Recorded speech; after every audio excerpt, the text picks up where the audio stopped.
사랑의 주님, 주께서 우리를 사랑하시기에 우리가 이 자리에 나와 주님을 찬양합니다. 기도합니다. 예배합니다. 주여, 우리의 예배를 받아 주시옵소서. 주의 종이 당신의 말씀을 전할 때에 다른 것들은 다 흘러가고 오직 주님의 영광과 주님의 사랑만이 남아있기를 원합니다. 주여, 임재하여 주시옵소서. 살아계신 예수님의 이름으로 기도드립니다. 오늘 본문 말씀입니다. 요한복음 1장 35절부터 42절입니다. 함께 교독하심으로 읽겠습니다. 또 이튿날 요한이 자기 제자 중 두 사람과 함께 섰다가 보라, 하나님의 어린 양이로다.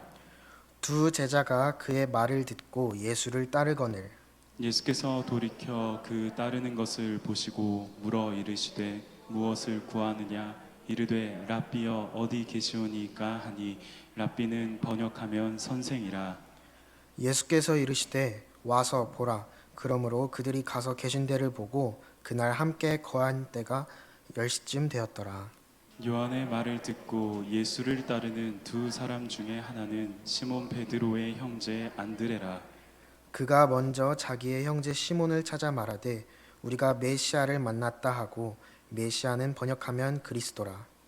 데리고 예수께로 오니 예수께서 보시고 이르시되 내가 요한의 아들 시몬이니 장차 게바라 하리라 하시니라. 게바는 번역하면 베드로라. 네, 샬롬입니다, 여러분. 공휴일에도 많은 성도분들이 이렇게 수요 예배에 나오신 것 같아요. 오늘 또 이제 학교에 안 가다 보니까 아이들도 이제 조금씩 보이는데, 저는 이제 유치부를 섬기고 있는 존레 전도사라고 합니다. 제가 오늘 이제 성인 성도님들을 대상으로 하는 첫 번째 설교인데요. 여러분 되게 귀한 볼거리 보고 있다고 생각하시면 됩니다. 네, 처음입니다. 처음 이제. 네, 그래서 떨고 있는 전도사를 바라보는 여러분의 마음에 하나님께서 긍휼한 마음을 허락해 주시기를 소망합니다. 네, 저희가 이제 그동안 내가 붙드는 말씀, 나를 붙드는 말씀이라는 주제로 수예배가 이어졌는데요. 오늘 이제 그 마지막 날입니다. 그래서 오늘은 이제 예수님의 제자 안드레에 대한 말씀을 이제 준비를 해봤습니다. 제가 신학을 하기로 이제 마음을 먹고 총신대학교에 들어갔을 때 굉장히 많은 질문을 받았어요. 너는 어떤 사역자가 되고 싶니? 너는 어떤 사역자가 되고 싶어? 이런 질문을 굉장히 많이 받았습니다. 이런 질문을 받으면 저는 이렇게 대답했어요. 저는 안드레 같은 전도사가 되고 싶어요. 여러분은 혹시 닮고 싶은 성경 인물이 있으신가요? 좀 더 와닿게 질문하려면 이게 더 정확할 수도 있겠어요. 여러분은 자녀를 놓고 기도하실 때 누구를 닮게 해달라고 기도를 하시나요? 저희 어머니께서는 제가 다윗을 닮았으면 좋겠다고 생각을 하셨나 봐요. 그래서 저에게 영어 이름을 어렸을 때 지어주셨을 때 데이비드, 다윗이죠, 데이비드라고 지어주셨어요. 그래서 저 어렸을 때 기억 속에 이제 Hello, my name is David Joe 막 이렇게 하면서 인사를 했던 기억이 있습니다. 그래서 부모를 두신 분들은 자녀를 두고 이 아이가 다니엘처럼, 그리고 에스더처럼 지혜를 가진 주의 자녀로 성장해 나가기를 기도를 하시죠. 그래서 저도 어렸을 때는 다윗 같은 사람이 되고 싶었고, 그리고 다니엘 같은, 베드로 같은 사람이 되고 싶었습니다. 그래서 더 사람들한테 주목을 받고 더 예수님한테 칭찬받는 그런 사람이 되고 싶었어요. 그런데 지금 이렇게 전도사로 말씀을 전하는 지금은 저의 롤모델은 베드로도 아니고요, 요한도 아니고 다윗도 아닌 안드레입니다. 상대적으로 주목을 덜 받는 안드레예요. 그럼 제가 지금부터 왜 안드레 같은 전도사가 되고 싶다고 생각을 했는지, 왜 안드레처럼 살아가기를 꿈꾸는지 오늘 본문 말씀 다시 읽으면서 함께 보겠습니다. 요한복음 1장 35절부터 37절 다 같이 읽겠습니다. 시작. 또 이튿날 요한이 자기 제자 중 두 사람과 함께 섰다가 예수께서 건의심을 보고 말하되 보라, 하나님의 어린 양이로다. 두 제자가 그의 말을 듣고 예수를 따르거늘. 네, 이 장면은 이제 안드레가 예수님을 처음 만나는 장면인데요. 안드레는 원래 세례 요한의 제자였습니다. 그래서 안드레가 스승인 세례 요한과 함께 있다가 지나가시는 예수님을 목격을 하고 자신의 스승인 세례 요한이 이렇게 말하는 것을 듣습니다. 보라, 하나님의 어린 양이로다. 이 말을 들은 세례 요한의 두 제자의 반응은 어땠을까요? 자신의 스승인 세례 요한을 떠나서 예수님을 따르는 것을 선택했습니다. 그래서 세례 요한은 평생을 그리스도이신 예수님을 세상에 드러내는 것에 집중하면서 사역을 했던 사역자인데요. 요한의 제자였던 안드레는 그렇게 오실 메시아에 대한, 그리스도에 대한 얘기를 굉장히 많이 들었을 것 같아요. 그래서 보라, 하나님의 어린 양이로다, 이 말을 딱 들었을 때, 저분이 나의 스승이신 세례 요한이 말하셨던 메시아구나, 저분이 그리스도시구나, 이렇게 알았던 것 같습니다. 이 말을 들은 안드레는 요한의 말을 듣고 스승을 떠나서 예수님을 따랐습니다. 이후에 이제 안드레와 예수님의 첫 대화가 등장하는데요. 38절과 39절 함께 읽겠습니다. 네, 시작. 예수께서 돌이켜 그 따르는 것을 보시고 물어 이르시되 무엇을 구하느냐? 이르되 랍비여 어디 계시오니까 하니, 랍비는 번역하면 선생이라. 예수께서 이르시되 와서 보라. 그러므로 그들이 가서 계신 데를 보고 그날 함께 거하니 때가 10시쯤 되었더라. 네, 예수께서 자신을 따라온 안드레에게 이렇게 질문하시죠. 무엇을 구하느냐? 이렇게 질문했을 때에 안드레의 관심사는 오직 한 가지였어요. 이분이 정말 메시아가 맞을까? 그래서 안드레는 이러한 마음을 담아서 예수님에게 이렇게 질문했습니다. 랍비여 어디 계시오니이까? 그리고 이에 대한 예수님의 답은 굉장히 명쾌하죠. 와서 보라. 그래서 이 말을 들은 안드레는 예수님의 거처에서 예수님과 시간을 보냅니다. 여기 성경에는 이제 10시로 나오는데 이 10시는 지금의 시간으로는 오후 4시에 해당되는 시간이에요. 그래서 이렇게 예수님과 시간을 보내며 대화를 나눈 안드레가 예수님께서 메시아가 맞구나 라는 확신을 가지게 되었습니다. 이것을 깨닫고 나서 안드레가 취한 행동이 있어요. 이 행동이 바로 오늘 설교의 핵심인데요. 40절, 41절 함께 읽겠습니다. 시작.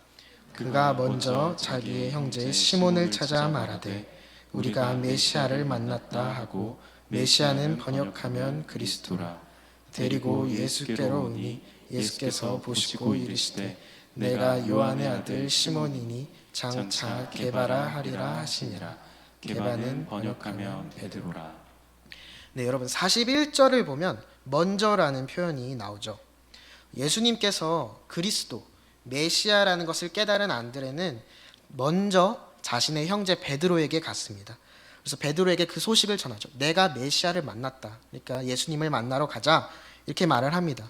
여러분, 예수님께서 메시아, 그리스도라는 것을 깨달은 안드레가 취한 첫 번째 행동은 바로 전도였습니다. 대단한 추진력인 것 같아요. 스승이었던 세례 요한을 떠나서 예수님을 따르고 예수님이 그리스도라는 걸 깨닫자마자 자기 형제를 예수님께 데려오기까지 안드레는 조금도 지체하지 않았습니다. 이것은 안드레에게 예수님이 그리스도라는 강한 확신이 있었기 때문입니다. 그리고 이러한 강한 확신을 가진 안드레가 제일 먼저 한 일이 베드로를 전도한 일인데, 여러분이 아시다시피 베드로는 성경에서 아주 크고 중요한 비중을 차지하는 예수님의 제자가 되죠. 여기까지가 이제 요한의 제자 안드레가 예수님을 만나서 예수님의 제자가 되는 이야기입니다. 안드레는 예수님을 만나고 전도사가 되었습니다. 여러분, 제가 시작하면서 저의 성경 속 롤 모델이 안드레라고 말씀을 드렸죠. 여러분 앞에서 처음 말씀을 나누면서 제가 가장 닮고 싶은 성경 인물에 대해서 나누고 싶었습니다. 계속 말씀을 드리는 것처럼 안드레보다 성경 속에는 더 큰 비중을 차지하고 있는 성경 인물들이 많아요. 당장 안드레의 형인 베드로와 비교를 해봐도 그 성경에서, 그리고 지금 사람들이 언급하고 다루는 비중이 차이가 크죠. 빈도가 차이가 납니다. 오늘 본문 말씀 속에서도 예수님께서 시몬에게 베드로라 말하시는 부분에 많이들 초점을 맞추세요. 하지만 이런 베드로가 예수님을 만날 수 있었던 것은 바로 안드레가 베드로에게 예수님을 전했기 때문입니다. 그래서 저는 안드레처럼 아직 예수님을 만나지 못한 세상의 수많은 베드로들에게 예수님을 전하는 그런 안드레와 같은 전도사가 되고 싶다 마음을 먹었습니다. 그리고 제가 이런 안드레 같은 사역자가 되고 싶다 소망하게 된 에피소드가 하나 있는데요. 이거를 소개시켜 드리려고 해요. 그래서 오늘 본문이 안드레의 전도 이야기라면 지금부터 들려드릴 것은 이제 전도사 조은래의 전도 이야기입니다. 여러분, 저는 이제 하나고등학교라는 고등학교를 나왔습니다. 그 고등학교는 전교생이 기숙사 생활을 하는 학교예요. 그래서 그 안에서 굉장히 치열하게 공부하고 또 기숙사 생활을 친구들과 최선을 다해 놀면서 이렇게 10대 학창 시절을 보냈습니다. 그래서 그 안에는 기독교 동아리가 하나 있습니다. 코람데오라는 이름의 동아리인데요. 모태신앙이었던 저는 그 안에서 하나님을 다시 만났어요. 그 안에서 하나님을 다시 만나고 신앙을 키워 나갔습니다. 그래서 저에게는 그 동아리가 하나님의 은혜를 목격하고 경험했던 신앙의 고향과도 같은 곳이 그 고등학교 기독교 동아리였습니다. 그런데 이 기독교 동아리가 조금 특이한 점이 하나 있어요. 제가 다녔던 하나고뿐만 아니라 다른 이제 기독교 동아리들을 가진 기숙사 학교의 기독교 동아리들과 함께 교류를 하며 함께 기도하고 함께 예배드리는 그런 기독교 공동체가 형성이 되어 있다는 것이었는데요.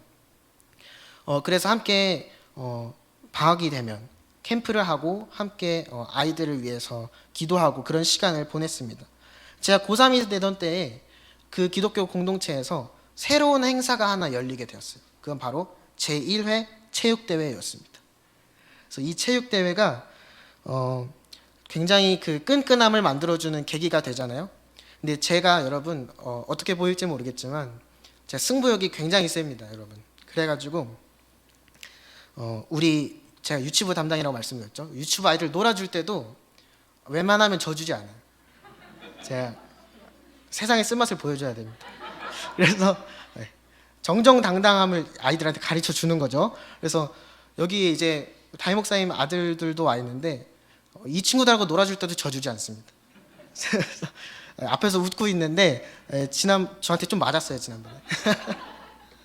그래서 제가 이렇게 승부욕이 센데 이 학교 대항전이에요, 심지어.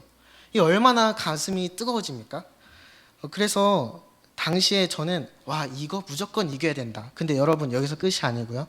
당시에 그 기독교 동아리에 이제 우리 교회로 생각을 하면 이제 부장 선생님 격이었던 분이 바로 그 유명한 아나운서이신 최승돈 아나운서세요. 여러분 아실지 모르시겠는데 지금도 이제 올림픽이나 그럴 때서 많이 해설을 하시죠. 그래서 그분을 이제 저는 최승돈 아나운서가 아니라 최승돈 집사님 이렇게 지금도 부르는데 그분이 전 경기 중계를 해주시기로 하셨어요.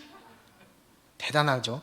그리고 최승돈 아나운서 최승돈 집사님이 인맥이 또 넓으시다 보니까 전문 심판이 오고 또 여러분 축구 좋아하시는 분은 아시겠지만 또 한준희 해설위원이라고 지금도 공중파에서 축구하면 중계하시는 그런 분들이 오셔서 그러니까 일개 고등학교 동아리 그것도 축구 동아리도 아니에요. 기독교 동아리가 체육대회를 하는데 국가대표급의 해설진이 와서 하는 거예요. 그러니까 이 아이들이 저를 포함해서 얼마나 두근두근하고 내가 이름 한번 불려봐야겠다. 내가 저 사람의 목소리로 내 이름 한번 들어봐야겠다. 이 강한 생각을 가지고 열심히 하게 되는 계기가 되었습니다. 그리고 저는 이것을 듣는 순간 이렇게 생각을 했어요. 이거는 전도하기 되게 좋은 기회가 되겠다라고 생각을 했습니다. 물론 이제 그 이면에는 축구부 아이들을 전도해서 우승하고 싶다는 마음이 조금은 더 컸던 것 같아요.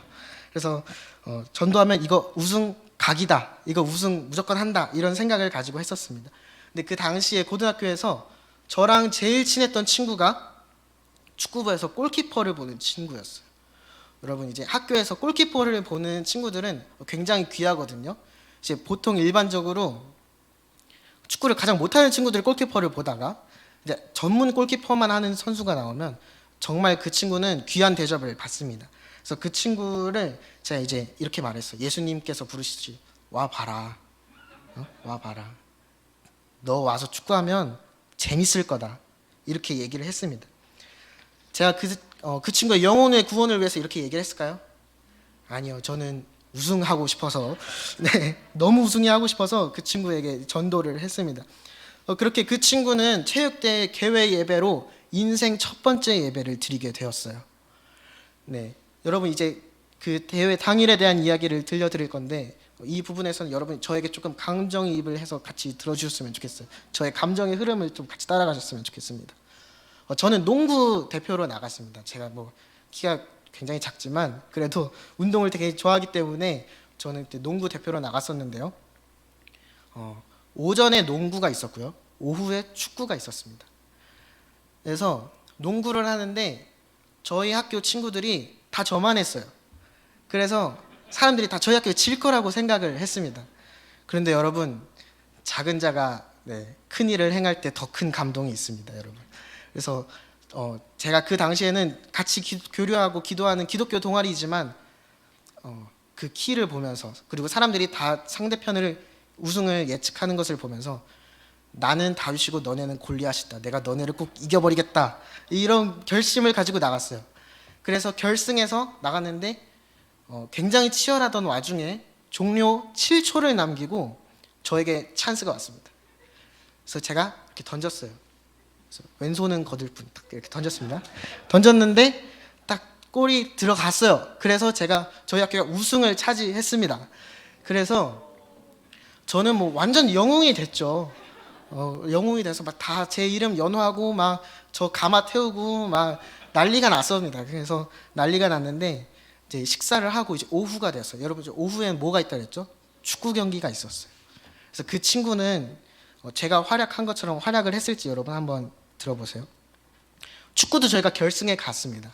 축구도 저희가 결승에 갔는데 결승이 되게 지루한 공방전이 이어졌어요. 애들이 다 이제 이름 한번 불려보겠다고 너무 무리를 하고 패스를 하고 개인 플레이만 하다 보니까 결국 승부가 안 나고 승부차기까지 가게 되었습니다. 승부차기 가게 되었는데요. 여러분 승부차기에서 제일 주목받는 사람이 누구죠? 바로 골키퍼예요. 그래서 상대편의 첫 번째 키커가 슛을 찼습니다. 제 친구가 막았어요. 다들 환호하기 시작했습니다. 두 번째 키커가 찼는데 또 막았어요. 세 번째도 막았고요. 네 번째도 막고 다섯 번째까지 막았습니다. 그렇게 우리 학교가 우승을 했어요. 그러니까 그 친구는 완전히 영웅이 되고 모두가 그의 이름을 알게 되었어요. 처음 온 친구였는데 그리고 대회가 끝난 이후에도 계속 그때 이야기를 하면서 계속 회자되는 이야기의 주인공이 되었습니다. 그리고 나서 또 중요한 것 하나, 저의 슛은 아무도 기억하지 못하게 되었어요. 그래서 그 친구는 너무 감사하게도 동아리에 잘 적응을 하고 핵심 멤버가 되어서 신앙생활을 이어나갔습니다. 그래서 저보다도 더 활발하게 기독교 공동체 안에서 교제하며 신앙이 무럭무럭 자라가는 모습을 제가 옆에서 바라봤습니다. 여러분, 그 친구를 바라보는 저에게 든 감정이 무엇이었을까요? 감사했고요. 또 기쁨이 있었고요. 뿌듯함이 있었고 그리고 질투가 있었습니다. 내가 이 동아리에 더 헌신했는데 나는 1학년 때 이 동아리 조금 모여 앉아 드릴 때부터 나는 있었는데 내가 더 열심히 신앙생활을 했는데 그래서 모태신앙으로 평생 주말을 교회에서 보낸 제가 전도해서 심지어 제가 전도했어요. 제가 전도해서 이제 막 예배를 드린 친구를 행복한 신앙생활 하는 거 보면서 저는 질투를 했고 이 감정을 깨닫게 된 순간 내가 질투하고 있구나 이 감정을 깨닫는 순간 너무 당황스러워서 혼란에 빠졌습니다. 그래서 이 질투라는 감정을 깨닫는 순간 질투보다도 질투를 느낀 나 자신에 대한 참담함으로 저는 슬럼프에 빠졌어요. 신앙의 슬럼프에 빠졌어요. 그래서 이때 굉장히 여러 생각이 머리를 스쳤습니다. 죄인들과 시간을 보내시는 예수님의 모습을 바라보는 바리새인들의 마음이 이런 거였을까? 아니에요, 여러분. 비슷한 감정일 수 있겠지만 잘못된 비유를 그때 했던 거죠. 그리고 먼저 된 자가 나중되고 나중된 자가 먼저 된다는 말씀이 이거구나. 이것도 아니에요. 이것도 이제 이런 상황에서 많이들 쓰는 말씀이지만 이건 잘못된 적용입니다. 이런 별의별 생각들이 다 머리를 스쳐 지나가니까 제 기도를 할 수밖에 없었어요. 하나님, 이건 진짜 아닙니다. 이 감정 저는 너무 당황스럽습니다. 주님, 이 감정에 대한 답을 주세요. 이렇게 기도하던 제게 하나님은 오늘 말씀을 그 답으로 주셨습니다. 내가 너를 통하여 그 아이를 만났다. 그때야 저는 비로소 깨달았습니다. 아, 주님께서 내게 맡겨주시는 사명은 안드레의 사명이구나. 비록 내가 기대하던 베드로의 모습으로 하나님께서 나를 사용하시지는 않으시지만 주님께서 나를 사용하여 역사하셨구나, 이런 생각이 드니까 너무 감사하더라고요. 그래서 그때부터 그 친구 말고도 이 세상에 많은 베드로들이 있을 텐데, 주님을 만나기를 기다리고 있을 텐데 내가 그들에게 예수를 전해야겠다, 이런 마음을 먹게 되었습니다. 이렇게 예수를 전하던 전도사 안드레의 사명은 전도사 조은래의 소명이 되었습니다. 사랑하는 아름빛 교회 성도 여러분, 저는 여러분 가운데에도 베드로의 사명을 가진 사람이 있음을 굳게 믿습니다. 그리고 저와 같이 안드레의 사명을 지닌 사람도 있음을 믿습니다. 우리가 우리 주변에 예수님을 만나기를 기다리고 있는 수많은 베드로들이 있습니다. 그래서 우리가 해야 할 것은 베드로에게 예수를 전하는 것입니다. 이제 아름빛 교회가 문을 연 지 한 달 반 정도가 되었는데요, 벌써 저는 우리 교회에서 훌륭한 전도자들을 많이 목격한 것 같아요. 바로 우리 유년부와 소년부의 친구들이 그 대상인 것 같은데요, 그 친구들의 전도 전략을 보면 굉장히 훌륭해요. 감탄을 많이 했습니다. 그 친구들이 이렇게 얘기해요. 친구들한테, 우리 교회 컵라면 많은데 라면 먹으러 갈래? 여러분, 초등학생에게는 이것이 복음입니다. 이것이 기쁜 소식이에요. 그래서 이 말을 듣고 많은 친구들이 아름빛 교회를 찾아오는 것 같아요. 그래서 교회 로비에 모여 앉아서 라면을 먹고 아이들이 이제 주일에 예배드리고 나오는 모습을 보고 있으면 체육대회에서 우승하기 위해서 전도했던 저의 모습이 많이 떠오릅니다. 지금 그 아이들에게 공짜 라면보다 기쁜 소식이 어디 있을까요? 그리고 이 라면이 계기가 되어서 예수님을 만날 수 있다면 또 이보다 값진 라면이 어디 있겠습니까? 나중에 시간이 흘러서 나의 믿음의 시작은 아름빛 교회의 컵라면이었다, 이렇게 간증하는 아이들이 나오기를 소망합니다. 자, 그러면 다시 오늘의 주인공 안드레에게 돌아가 보겠습니다. 아까도 말했듯이 안드레는 성경에 많이 등장하지 않습니다. 등장하여도 베드로의 형제 안드레라고 불리는 경우가 많아요. 그래서 오늘 읽었던 요한복음에는 안드레의 이름이 요한복음 전체에 총 4번 등장을 하게 됩니다. 그래서 이 중에 한 번은 오늘 보면 바로 뒤에 예수님의 제자 빌립을 소개하기 위해서 등장하는 거예요.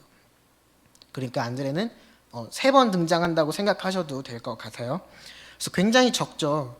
하지만 우리는 이 3번의 등장에서 전도사 안드레의 모습을 확인할 수 있습니다. 여러분, 전도는 크게 2가지로 나눠서 볼 수 있는 것 같아요. 내가 전도 대상을 찾아갈 때, 그리고 전도 대상이 나를 찾아올 때. 이때 우리 전도사 안드레가 어떠한 전도 방법을 취했는지 성경을 보시면서 확인해 보겠습니다. 네, 오늘 본문 요한복음 1장 41절을 다시 한번 읽겠습니다. 이번 여러분들이 한번 읽어주세요. 시작. 그가 먼저 자기의 형제 시몬을 찾아 말하되 우리가 메시아를 만났다 하고, 메시아는 번역하면 그리스도라. 네, 안드레는 예수님께서 그리스도라는 확신을 갖자마자 먼저 베드로에게 예수님을 전했습니다. 안드레에게 확신이 없었더라면 안드레에게 조금은 주저하는 모습이 보였겠지만 예수님을 전하는 안드레에게는 그런 주저함이 없었습니다. 안드레의 전도 전략은 간단합니다. 일단 예수님께 데려가는 거예요.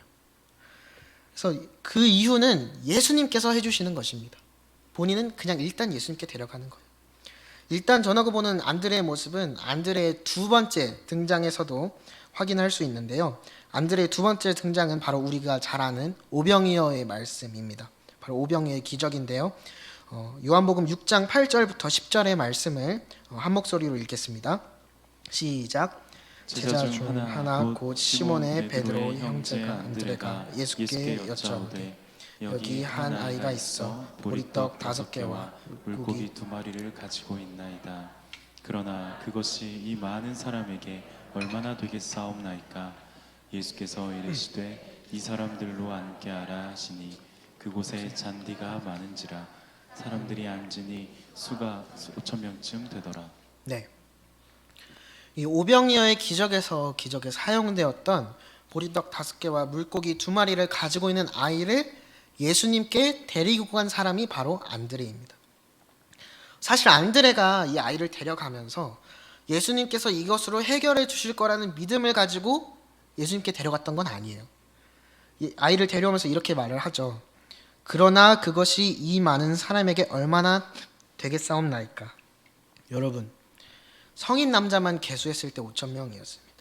그래서 이 많은 사람들을 앞에 있는데 보리떡 5개와 물고기 2마리를 가지고 온 아이를 예수님께 데려오는 거, 이게 과연 쉬웠을까요?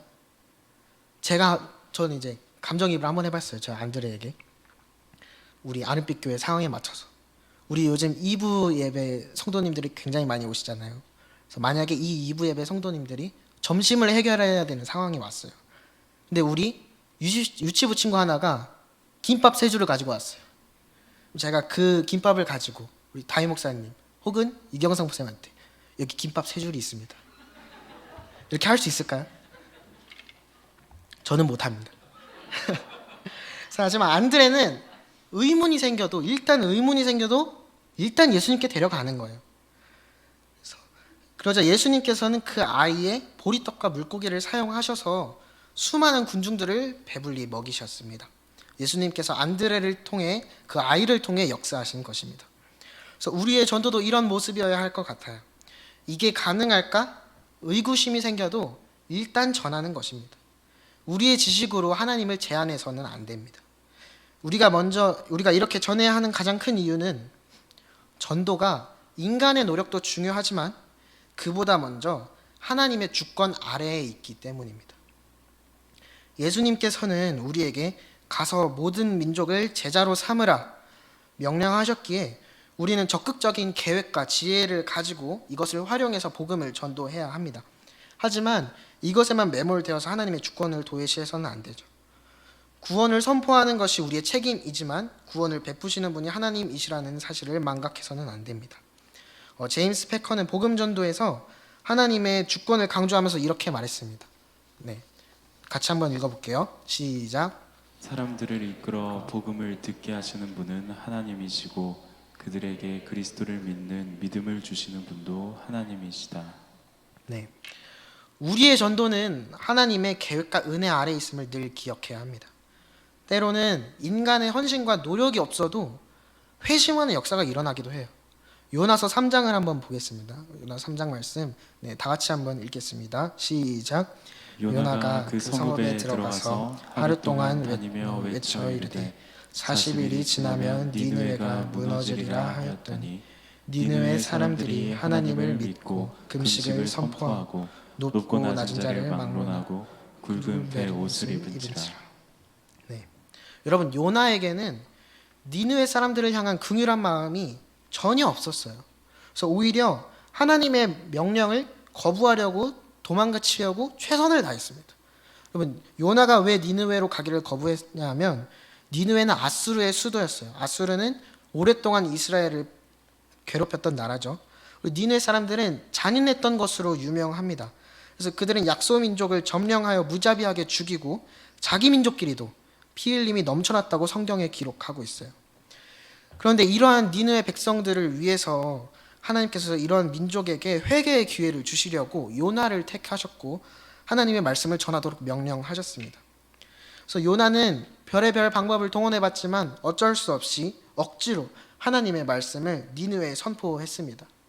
그래서 말씀을 선포한 이후 요나의 태도가 어땠습니까, 여러분? 니느웨가 패망하는 모습을 보기 위해서 구경하려고 자리를 깔았어요. 정상적인 선지자의 모습이 아니죠. 하지만 하나님께서는 그런 요나의 선포를 통해서도 니느웨 사람들의 마음을 만지셨습니다. 그래서 그들이 회심하는 역사가 일어났습니다. 니느웨의 왕, 신하들, 백성들 모두가 회심하고 악한 길에서 돌이켰습니다. 여러분, 전도의 결과는 철저하게 하나님의 주권 아래에 있음을 믿으시기 바랍니다. 제가 이제 청년회 때, 지금도 청년이지만 이제 일반 성도로 이제 교회를 다녔을 때 저는 이제 삼일교회라는 교회를 다녔는데요. 삼일교회는 이제 선교를 굉장히 많이 하는 교회예요. 그래서 삼일교회 담임 목사님이신 송태경 목사님께서 이러한 제목으로 설교를 하신 적이 있습니다. 선교의 실패는 없다. 안 하는 게 실패다. 여러분, 그렇습니다. 전도의 실패는 없습니다. 하지 않는 것이 바로 실패입니다. 우리가 복음을, 예수님을 먼저 전했을 때에 일단 예수님께로 인도했을 때 하나님께서 하나님의 계획대로, 하나님의 섭리대로 행하실 것입니다. 자, 그러면 이번에는 전도 대상이 나를 찾아왔을 때 안드레가 어떻게 하였는지 한번 살펴보겠습니다. 요한복음에서 마지막으로 안드레가 등장하는 말씀인데요. 요한복음 12장 말씀입니다. 12장 말씀 함께 읽겠습니다. 시작. 명절에 예배하러 올라온 사람 중에 헬라인 몇이 있는데 그들이 갈릴리 벳세다 사람 빌립에게 가서 청하여 이르되 선생이여 우리가 예수를 배우고자 하나이다 하니 빌립이 안드레에게 가서 말하고 안드레와 빌립이 예수께 가서 여쭈니. 네. 헬라인들이 예수님을 보고 싶어서 제자들을 찾아왔습니다. 그래서 이전과 다른 점이 있다면 이들이 먼저 예수님을 보고 싶다고 찾아온 사람들이라는 건데요. 이때 안드레의 반응은 어땠나요? 동일합니다. 일단 예수님께 데려가는 거예요. 그래서 안드레는 예수님을 찾아온 일들을 예수님께로 인도하는 삶을 살았습니다. 주님을 만나고 싶어하는 사람들에게 우리도 살다 보면 전도하려는 의도가 없었거나 전혀 모르는 사람인데 예수님을 만나고자 해서 먼저 찾아오는 사람들이 있음을 경험한 바가 있는 분들이 계실 겁니다. 이번에도 저희 얘기를 한번 해볼 텐데요. 여러분, 제가 그동안 전도를 해오면서 가장 쉽게 전도를 했던 곳이 어딘지 아십니까? 바로 논산훈련소입니다. 그래서 그곳의 청년들은 심령이 이미 가난해요. 그래서 가난해서 복음을 갈구합니다. 그래서 제 동기 중에 소대장 훈련병이었던 친구가 있었는데요. 그 친구는 굉장히 밝은 캐릭터였어요. 근데 어느 날 굉장히 어둡고 침울한 아우라를 풍기면서 그 분위기를 풍기면서 앉아있는 모습을 제가 보게 되었습니다. 그래서 저는 그 친구에게 가서 물어봤어요. 너 왜 그러냐? 무슨 일인지 이렇게 물어보자 사연이 이랬어요. 군대 오기 전에 여자친구가 있었는데 편지가 어느 날부터 오지 않는다. 잠수 이별을 당한 거예요. 여러분, 생각보다 많은 친구들이 군대 훈련소에서 잠수 이별을 당하곤 합니다. 그래서 저는 예상하지 못한 사연을 들어서 일단 당황했어요. 그래서 이 친구에게 무슨 말을 전해줘야 될까? 나는 지금 여자친구 없는지도 오래되었는데 그래서 무슨 말을 전해야 될까 이러고 있는데 그 친구가 저에게 먼저 이렇게 말을 합니다. 나 마음이 너무 힘들다. 너가 나를 위해서 기도를 해줬으면 좋겠다. 여러분, 그 친구는 교회에 다니는 친구가 아니었어요. 훈련소에 와서 그 훈련소 그 기독교 유명한 거 아시죠? 실로암 부르고 이렇게 놀러 교회에 갔던 게 전부였던 친구였습니다. 근데 그런 친구가 저에게 다가와서 이렇게 기도해달라고 했을 때 저는 정말 놀랐어요. 근데 기도해 주는 거 어렵지 않잖아요. 그래서 그 친구 옆에 앉아서 눈을 감고 소리를 내어서 이렇게 기도를 했습니다. 예수님께서 이 친구의 마음을 가장 잘 아시오니 예수님께서 이 마음이 더 이상 상처받지 않도록 보듬어 주시고 위로해 주세요. 예수님께서 이 친구를 만나 주세요. 라는 내용으로 기도를 했습니다. 우리 눈을 딱 떴는데 땅바닥이 젖어 있더라고요. 그래서 고개를 드니까 그 친구가 눈물을 흘리면서 저에게 고맙다 이렇게 말을 했습니다. 저는 그 눈을 아직도 잊지 못해요. 여러분, 하나님께서는 때론 우리가 예상하는 것과 전혀 다르게도 일하십니다. 그래서 우리의 이웃들이 우리에게 먼저 다가온다면 우리는 그들을 일단 예수님께로 인도하는 사람이 되어야 합니다. 그래서 일단 예수님께로 인도하고 나면 그 이유는 주님께서 하실 것입니다. 아름빛 교회가 세워지고 정말 많은 새로운 성도님들이 교회를 찾아오셨습니다. 우리가 그들에게 먼저 예수님을 만난 사람으로서 주님께 안내하는 전도자의 모습을 갖춰야 될 것 같아요. 여러분, 제가 유치부에서 말씀을 전할 때의 마음이 그렇습니다. 어쩌면 태어나서 처음으로 교회에서 예배를 드리는 아이들을 바라보면서 저 아이들 중에 베드로도 나오고 바울도 나오고 다윗도 나오기를 원합니다. 주님, 나는 그들에게 예수를 전해주는 안드레가 되게 하여 주시옵소서. 이러한 마음으로 말씀을 전하고 있어요. 그리고 이 아이들이 자라나서 세상의 빛으로 살아가게 하여 주시옵소서. 사랑하는 성도 여러분, 저는 하나님께서 여러분에게 어떤 사명을 맡겨주셨는지는 모릅니다. 하지만 분명한 것은 하나님께서 여러분을 하나님의 방법으로 사용하시고 역사하실 것이라는 사실입니다. 여러분을 통하여 여러분의 가정이 예수님을 만나기를 원하고 여러분의 이웃이 예수님을 만나기를 원하고 또 여러분의 동료가 예수님을 만나기를 원합니다. 우리 아름빛 교회 성도 여러분이 신앙의 통로가 되기를 간절히 소망합니다.